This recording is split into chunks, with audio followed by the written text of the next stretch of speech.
APR Group, 2 and 3 BHK premium apartments at Patancheru. Comfortable pricing, GHMC and RERA approved.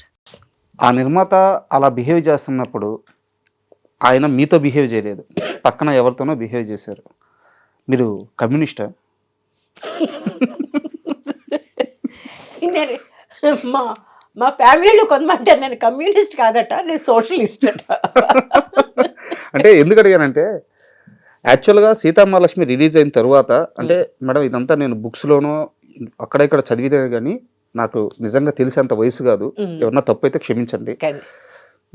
Sitamahalakshmi hit తర్వాత మిమ్మల్ని పెట్టి సినిమాలు తీయడానికి తెలుగులో చాలా మంది రెడీ అయ్యారు. లేరట, లేరు. వెయిట్ చాలా మంది రెడీ అయ్యారు. బట్ సీతామహాలక్ష్మి సెట్లో మీ ఎవరైతే ఇప్పుడు క్యాటరగడ మురారి గారితో మీకైన గొడవలు కానీ మీ బిహేవియర్ కానీ, అంటే మనిషిని మనిషిగా గౌరవించాలి, ఎవరిని జడ్జి చేయకూడదు, ఈ విషయం మీద మీరు చాలా ఫైట్ చేశారు. హీరోయిన్ పరిధి దాటిపోయి అమ్మాయి ఆలోచిస్తుంది, మనకి ఇబ్బంది అవుద్ది కాబట్టి పెట్టుకోవద్దని చెప్పి ఇప్పటిదాకా మీరు ఎవరి గురించి అయితే మాట్లాడారు వాళ్ళందరూ మీ సినిమా అవకాశాలను ఆపేశారు తెలుగులో. నిజమా అబద్ధమా తెలీదు నాకు. దాని గురించి బహుశా కామెంట్ చేయను, కానీ డెఫినెట్గా నా మీద ఒక ప్రొడ్యూసరు, పెద్ద ప్రొడ్యూసరే, పేరు చెప్పను, ఆయన అన్నారు నీలో ఒబీడియన్స్ లేదమ్మా అన్నారు. అంటే నేను నాకు ఒబీడియన్స్ ఎందుకు ఉండాలండి అన్నాను. So it's as simple as that. We have different opinions. నా ఉద్దేశంలో ఐఎమ్ ఎన్ ఇండివిజువల్. నా ఇండివిజువల్కి నాకు ఒక అభిప్రాయం ఉంటుంది. నా అభిప్రాయం మీ మీద రుద్దట్లేదు నేను, అది మీ వ్యక్తిగతం, అది నా వ్యక్తిగతం. ఎవరికైనా కొంచెం అన్యాయం జరుగుతుందంటే నోరెత్తి ఒక మాట అంటాం. ఆ మాట వల్ల నాకు పొగరబోతాను అని, నేను నోటుకొచ్చినని మాట్లాడతానని, ఈ రకంగా వదంతులు బయటికి స్ప్రెడ్ చేస్తే అది అన్యాయం. నా ఉద్దేశంలో అన్యాయమే. అది ఎవరు చేశారని నాకు తెలియదు. డెఫినెట్లీ నాయుడు గారు, he was one of them. కంటే కూడా మురారి గారి కంటే కూడా నాయుడు గారు. ఎందుకంటే ఆ తర్వాత Murari reached out to me much later. నిజం సినిమా రిలీజ్ అయ్యాక ఎక్కడెక్కడి నుంచో తేజకి ఫోన్ చేసి, తేజ దగ్గర నుంచి నెంబర్ తీసుకుని నాకు ఫోన్ చేశాడు. అమ్మా నిన్ను చూసి అమ్మని చూసినట్టు అనిపించిందమ్మా, ఎంత బాగా చేసావమ్మా నువ్వు, నిన్ను చూస్తుంటే ఏడుస్తూ కూర్చున్నానమ్మా థియేటర్లో. అవును అన్నాను. ఇన్నాళ్ళ నుంచి ఏమైంది మీకు? ఇన్ని సమస్యల మధ్య మీ చుట్టూ ఇంత నెగిటివిటీ పుట్టించారు. ఒక్క డైరెక్టర్ మాత్రం మీతో సినిమా చేయాలని చాలా ప్రయత్నించారు, ఆయన్ని కూడా అందరు కలిసి ఆపేశారు అని చెప్పారు. దాసరి నారాయణరావు గారు లేదు, అప్పుడు కాదు. దాసరి నారాయణరావు గారు కాదు. దాసరి నారాయణరావు గారు నేను ఫిల్మ్ ఇన్స్టిట్యూట్లో చదువుతున్నప్పుడే నాకు ఆఫర్ చేశారు. తిరుపతి వచ్చారు. మా నాన్నగారికి సినిమాల గురించి తెలీదు. దాసరి నారాయణరావు గారు మా డైరెక్టర్, ఆయన గురించి కూడా తెలియదు ఆయనకి. ఆయన మా ఇంటికి వచ్చారు, నన్ను కలిసి బాగున్నావు, ఒకసారి స్క్రీన్ టెస్ట్ అయితే తీసుకోవాలమ్మా, ఒకసారి మద్రాసు రండి అంతా చెప్పి వెళ్ళిపోయారు. సాయంత్రం మా నాన్నగారికి వచ్చి నేను అన్నాను, ఇట్లాగా దాసరి నారాయణరావు గారిని చాలా పెద్ద డైరెక్టర్, ఆయన ఇట్లా వచ్చారంటే కుదరదు. ఎందుకంటే మేము ఫిల్మ్ ఇన్స్టిట్యూట్లో మేము ఈ కోర్స్ పూర్తయ్యేంత వరకు బయట పని చేయమని ఒక అప్లికేషన్ రాసి ఉంటుంది. దాని ప్రకారం నువ్వు తప్పు పని చేస్తున్నావు. You have written that you are not going to work in a professional work till you complete the course. కాబట్టి నువ్వు చేయడానికి లేదు. ఎంత పెద్ద ఆపర్చునిటీ వచ్చినా సరే స్టిక్లర్ ఫర్ రూల్స్ అన్నమాట. కాబట్టి నేను ఊరుకున్నా. సరే ఆ తర్వాత ఇక్కడికి వచ్చాక, అంటే కోర్స్ పూర్తయ్యాక నేను ఆయన కలుసుకోవడానికి వెళ్ళాను. దాసరి నారాయణరావు గారిని కలుసుకోవడానికి వెళ్తే ఆయన కొంచెం భావంగానే చేశారు. ఎందుకు ఎవరికైనా కోపం వస్తుందండి, గర్ల్ లే పెద్ద నేను చెయ్యను, నేను అంత పెద్ద గొప్ప అవుతుంది అనుకుంటారు కదా ఎవరన్నా సరే. సరే ఆయన సరే మేము సినిమా తీస్తున్నాం, ఆ సినిమాకి నువ్వు స్క్రీన్ టెస్ట్ చేయి అన్నారు. సినిమా పేరు యవ్వనం కాటేసింది. ఆ పేరు వినేసరికి భయం వేసింది నాకు. ఇదే సినిమాయో అవుతుందో నాకు. మా అమ్మ ఇంట్లోకి తిన్న బయటకు వస్తున్నాడు, మా అమ్మకి ఏం తెలియదు, అమ్మాయికి అంది వీళ్ళ గురించి, సినిమా వాళ్ళ గురించి చెడ్డగా అనుకుంటారా అందరూ, నిన్ను కూడా అలాగే మాట్లాడతారా అంది.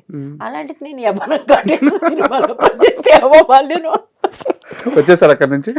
లేదు, ఏం అవ్వలేదు. ఆ తర్వాత రాఘవేంద్రరావు కలిశారు.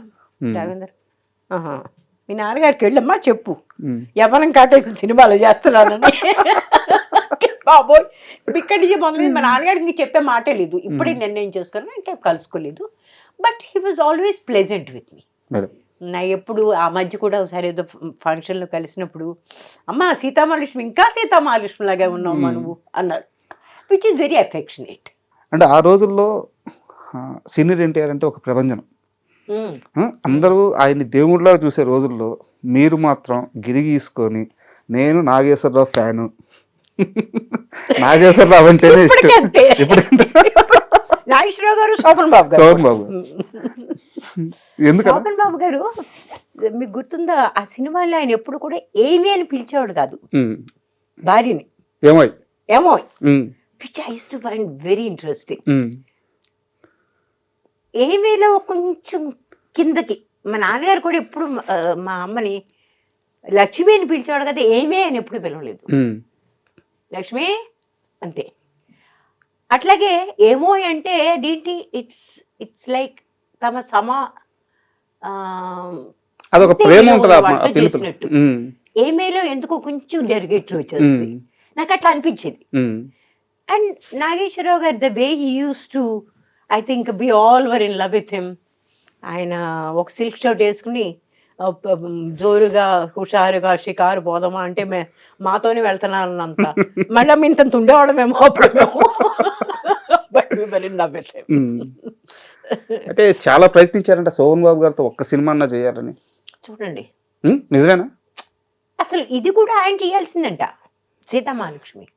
సీతామహాలక్ష్మి కాట్రగడ్డ మురారి శోభన్ బాబు గారికి చాలా దగ్గర మనిషి, చాలా మంచి ఫ్రెండ్. కానీ ఆయన అన్నా అంట, లేదురా ఈ క్యారెక్టర్ నేను సరిపోను, ఈ క్యారెక్టర్కి చంద్రమోహన్ బాగుంటాడు. మంచి ఫ్రెండ్స్ కదా ఇద్దరు, చంద్రమోహన్ బాగుంటాడు దీనికి. ఆయనే సజెస్ట్ చేశారు. ఆయనే సజెస్ట్ చేశారు. అంత గొప్పగా ఉండేవాళ్ళు ఆ రోజుల్లో. తిరుపతిలో చదువుకుంటున్నప్పుడు కోడలినాగు షూటింగ్ జరుగుతుంది. ఆ షూటింగ్ చూడడానికి వెళ్ళాం. వెళ్తే అక్కడ శివప్రసాద్ అని మా అక్క క్లాస్మేట్, డాక్టర్ శివప్రసాద్. అంటే అప్పటికి డాక్టర్ ఇంకా అవ్వలేదు వాళ్ళు, ఇంకా స్టూడెంట్స్ అప్పటికి. అక్క మెడికల్ కాలేజ్లో తన ఫ్రెండ్, మా ఇంట్లో ఎప్పుడు వస్తూ పోతూ ఉండేవాడు. సరే అతనికి సినిమాల్లో వెళ్ళాలని సరదా. సరే ఎలాగోలాగా రాఘవేంద్రరావు గారి దగ్గరికి వెళ్ళి తనకి అందరు ఎక్స్క్యూజ్ రూల్ ఏమైనా దొరుకుతుందేమో ట్రై చేస్తున్నాడు. వాళ్ళు అన్నారు, మాకు అబ్బాయిలు ఎవడో వద్దయ్యా, మాకు అమ్మాయిలు కావాలి అంటే, సార్ మా ఫ్రెండ్స్ని అడగనా అన్నట. అంటే ప్లీజ్ అడుగు, ఎందుకంటే వీళ్ళు ఇక్కడిని తీసుకెళ్లారు మద్రాసు నుంచి, వాళ్ళంతా గ్రాండ్ మదర్స్ లో ఉన్నారు, స్టూడెంట్స్ లేరు. లక్ష్మి గారు, చంద్రకళ గారు స్టూడెంట్స్ లో ఉన్నారు, వాడి వెనకాతలు వీళ్ళంతా బోర్డు పెద్ద పెద్దగా ఉన్నారు అనమాట. సరే వాళ్ళ కోసం అని చెప్పేసి శివప్రసాద్ తనకి ఏదో రోల్ దొరుకుతుందని ఆశలో వాళ్ళు వెళ్ళాడైతే, అమ్మాయిలు మేము షూటింగ్ చూడడానికి వెళ్ళారు కదా, ఆ ఇద్దరు అమ్మాయిలు వస్తారా షూట్కి అన్నారు. అంటే నేను కనుక్కుంటాను, నా మంచి ఫ్రెండ్స్ నేను కనుక్కుంటాను. వెళ్ళాడు.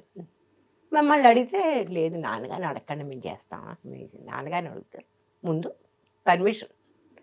మా నాన్నగారిని అడగడానికి వచ్చారు. శివప్రసాద్ వచ్చాడు. శివప్రసాద్ మా నాన్నగారికి వెనకాల వెనకాల తిరుగుతూ ఉండాడు ఇప్పుడు.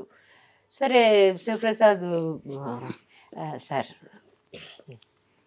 అంకల్ ఇట్లాగా నాకు చిన్న ఛాన్స్ వస్తుంది, ప్లీజ్ మీరు చేయనివరా అంటే, ఏంటి కాలేజ్ ఎగ్గొట్టి వెళ్తారా మీరు?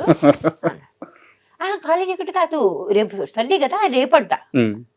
సరే చేసుకోండి, గుర్తుపెట్టుకోండి, కాలేజ్ ఎగ్గొడితే మాత్రం నాకు కుదరదు అన్నారు. అంతే, అంత లిబరల్ అన్నమాట. సండే చేశారా సినిమాలో మరి? కుట్రాలో ఉన్నాం. అంత కొంచెం ఎక్కువ ఉంది, నేను తక్కువ ఉన్నా. అయితే మీ ఫస్ట్ మూవీ అదే? నా ఫస్ట్ మూవీ అది. ఆ టైంలో శోభన్ బాబు గారిని కలిసాం. వాట్ అన్ ఎఫెక్షనేట్ పర్సన్, ఎంత అద్భుతమైన మనిషి అండి. అప్పుడే చంద్రమోహన్ గారిని, ఆయన్ని, తన్ని, లక్ష్మి గారిని, చంద్రకళ గారిని ఎప్పుడు కలుసుకోలేదు. వీళ్ళు ముగ్గురిని ఆ తర్వాత ఎన్నోసార్లు కలుసుకొని చంద్రమోహన్ గారితో పనిచేశారు. కానీ లక్ష్మి గారు కూడా she behave like a friend. ఆ తర్వాత of course we got friendly with her even more. ఇంకా చంద్రమోహన్ గారితో ఎట్లాగూ పనిచేశాను. శోభన్ బాబు గారు కూడా ఎక్కడ పనిచేసినా, అమ్మా ఏంటి ఎలా ఉన్నావు, ఏంటి ఇక్కడ రావట్లేదా, ఇంకా బొంబాయిలో ఉండిపోయావా, ఆ రకంగా ఏదో పెద్ద బాగా తెలిసినట్టు. So that was good enough, but I wish I had worked with him. ఇండస్ట్రీలో చాలా మంది శోభన్ బాబు గారు డబ్బుని ఎలా చూస్తారో కథలుగా చెప్తారు. అవును, ఎంత జాగ్రత్తగా ఖర్చు పెడతారో, ఎలా ఇన్వెస్ట్ చేస్తారని చెప్పేసి. మీకు శోభన్ బాబు గారి మధ్య ఎప్పుడైనా ఈ మనీ విషయాలు కానీ లేదు? అంతవరకు మేము ఎప్పుడు మాట్లాడుకోలేదు. ఉమ్, చంద్రమోహన్ గారు కూడా నాతో ఎప్పుడు డబ్బు గురించి మాట్లాడలేదు. ఉమ్. వారిద్దరూ అంతే. వాళ్ళిద్దరూ అంతేనట ఉమ్, పాపం.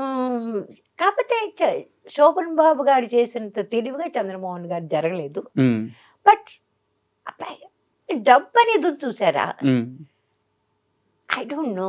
శోభన్ బాబు గారు డబ్బు విషయంలో పాపం అలా ఉండడానికి కారణం ఏంటంటే బహుశా ఆయన చిన్నప్పటి నుంచి ఆయన పరిస్థితులు ఎట్లాంటి పరిస్థితుల్లో వచ్చారో ఏమిటో. మేడం.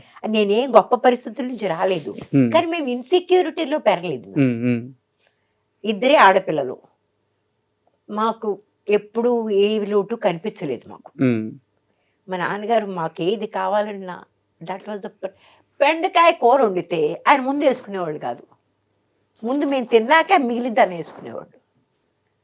అట్లా పెంచారు మమ్మల్ని. And for more videos, Please subscribe to iDream. Please subscribe to iDream. Please subscribe iDream. And please subscribe to iDream.